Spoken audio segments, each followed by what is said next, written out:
Party ఏ నిర్ణయం తీసుకున్నా దానికి కట్టుబడి ఉంటాం కానీ షీఈస్ ఎక్స్పెక్టింగ్ అని చెప్పి పెట్టుకుంది. దాంట్లో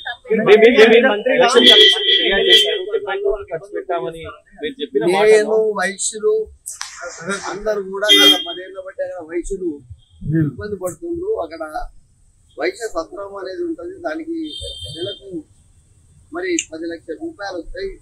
కోట్ల రూపాయలు ఇద్దరే తింటుండ్రు అని వాళ్ళు నా దగ్గరికి లేడీస్ అంతా మొరబెట్టుకున్నప్పుడు నేను ఆ సత్రం దగ్గరికి పోయి ఆ కాగితాలు ఆ తాళం చేతులు వాళ్ళకు వెంటనే ఇప్పించేసి మరి ఆ అకౌంట్ బుక్కులు వాళ్ళకి ఇప్పించినాక అందరూ తల్లి అన్నది మా వయసులో ఒకటి ఉన్నది మేము పెట్టేటోళ్ళమే కానీ ఈరోజు కుటుంబూరి చేసిన సాయం జీవితంలో మర్చిపోము. ఎలక్షన్ ఇప్పుడు సాయం చేసుకోవాలంటే చెప్పిన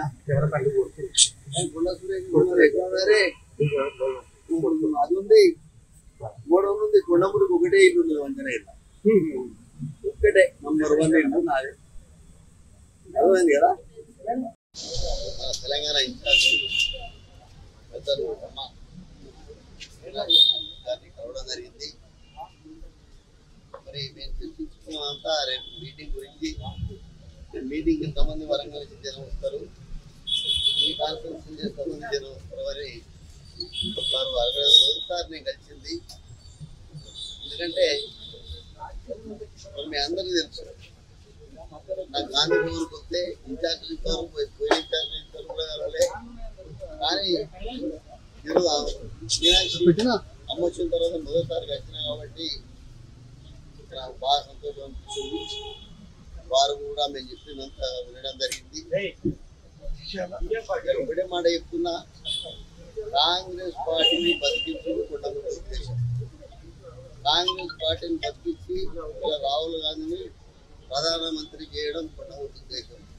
ఈరోజు రేవంత్ రెడ్డి అన్నను ఇంకో 10 సంవత్సరాలు ముఖ్యమంత్రిని చూడడం నా ఉద్దేశం. అలాగే పిసిసి అధ్యక్షుడు ఈరోజు మహేష్ అన్న మరి పిసిసి గౌరవం బిడ్డ కాబట్టి ఆయన కంపల్సరీగా సపోర్ట్ చేస్తున్న బాధ్యత కాబట్టి ఆయన చేసుకుంటా మరి కంపల్సరీ చేస్తా. ఈరోజు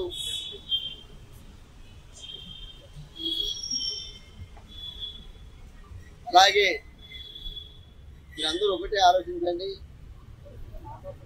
ఎప్పుడైనా కూడా పని చేసుకోవడం 2 రోజులు వేస్తారు. అది మీకు తెలుసు. మీకు వ్యవసాయం చేసిన కొండమూరికి తెలుస్తుంది. ఎందుకంటే నడిచే ఎత్తునే కొంచెం పొడుస్తారు, నడిచే ఎత్తునే కొంచెం పొడుస్తారు. నడవని ఎత్తులు కొంచెం పక్కకు పెట్టి ఆయన మంచిగా చూస్తారు. ఆయన అనుకుంటుంది పాపం నేను బాగా చూసుకుంటాను. మరి నేను ఒకటే మాట చెప్తున్నా, రేపు లోకల్ బాడీ ఎలక్షన్లో కూడా వరంగల్ జిల్లాలో కంపల్సరీగా అన్ని కాంగ్రెస్కి వచ్చినట్టు మరి మళ్ళా ఎమ్మెల్సీగా ఎవరిచ్చినా పార్టీ ఎవరికిచ్చినా గెలిపించినట్టు ఎంపీటీసీలను సర్పంచ్లను గెలిపించే పూర్తి బాధ్యత మరి నేను తీసుకుంటానని తెలియజేస్తూ వారు కూడా చెప్పడం జరిగింది. అమ్మ మీరు ఎక్కడ ఏ అధికారం ఏ ఆదేశం ఇస్తే ఆ ఆదేశాన్ని పాటిస్తా. మరి నాకు ఈరోజు వైఎస్ రాజశేఖర రెడ్డి గారి దగ్గర నుంచి ఇప్పటి వరకు మరి నిబద్ధతో పనిచేస్తుంది కాబట్టి మీరు కంపల్సరిగా మమ్మల్ని ఉపయోగించాల్సిన బాధ్యత ఉంది అని చెప్పి వారికి చెప్తే కంపల్సరిగా మేము ఉపయోగించుకుంటాం. మరి మీ సేవలు అవసరం అని వారు కూడా చెప్పడం జరిగింది. వారికి ఉపయోగిస్తున్నా అంటే దాంట్లో కూడా ఉన్నాయి.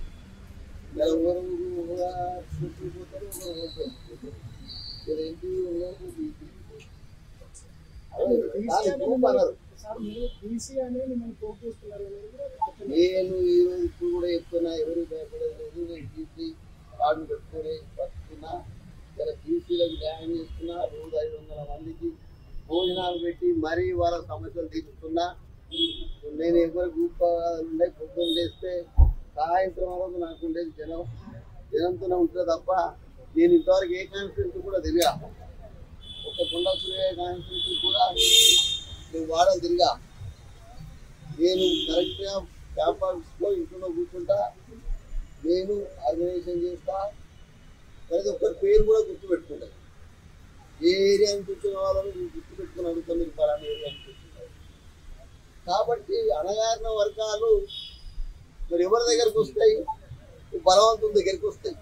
అరే మా బీసీ వాడు బలవంతుడు ఉన్నాడు, మరి ఆయన చెప్పుకుంటే పనులు అయితే అని మన దగ్గరికి వస్తాయి. అంతే తప్ప దాన్ని గ్రూపులు అని పార్టీలో అనకండి దయచేసి.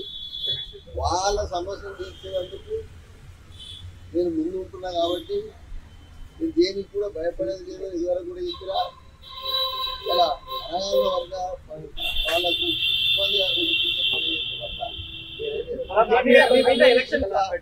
డాక్టర్ వైఎస్ రాజశేఖర రెడ్డి గారు మాకు ఒకటే మాట చెప్పింది, నేను కార్లో దిగుతా, కుండా సురేష్ ఒక కార్లో దిగుతుంది, కుండా తప్పట్టు ఒక కార్లో దిగుతుంది. ఎవరి ఆలోచనలు వాళ్ళకు ఉంటాయి, ఎవరి ఆలోచనలు వాళ్ళకు ఉంటాయి. ఆలోచనలు షేర్ చేసుకునే పద్ధతి మాకు ఉండదు.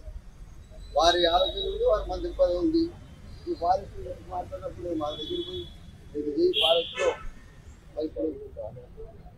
కోయలకు గుర్తు కోయలకు న్యాయం చేయకుండా ఉండవని చెప్పదు కదా, కంపల్సరీ న్యాయం చేయాలని కూడా ఇప్పుడు చెప్పింది.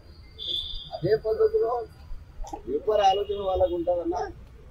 ఇలా కుటుంబంలో అందరు కుటుంబాలకే చెప్పాల్సిన రూల్ లేదు.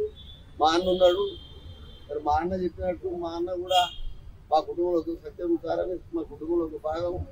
ఆయనే మీటింగ్లోకి పోతాడు, మొదలు కూర్చుంటాడు. ఈయన ఎవరు అని అడుగుతాడు. ఎందుకంటే ఎవరెవరు అనుకునేది సాయంత్రం వచ్చి మన అంతే తప్ప మరి మా పాప అనుకునేది నాకేం తెలుసు. లండన్ నుంచి వచ్చింది, అసలు నేను నిన్ననే వచ్చినా, మరి ఇంకా మా మనవరాలతో కూడా మాట్లాడలేదు. మరి మా నవరాలు అమ్మ అనిపిస్తా. మరి ఇంకా పటేల్ ఏమున్నది అంటే మాది 15 ఏళ్ళు రేఖమండలం ఎమ్మెల్యే. ఆ ఊళ్ళో గుట్టలు అన్ని కూడా నాకు తెలిసి నా బిడ్డకు తెలుసు. తొందరపడి అన్నారు, తొందరపడకన్నారు.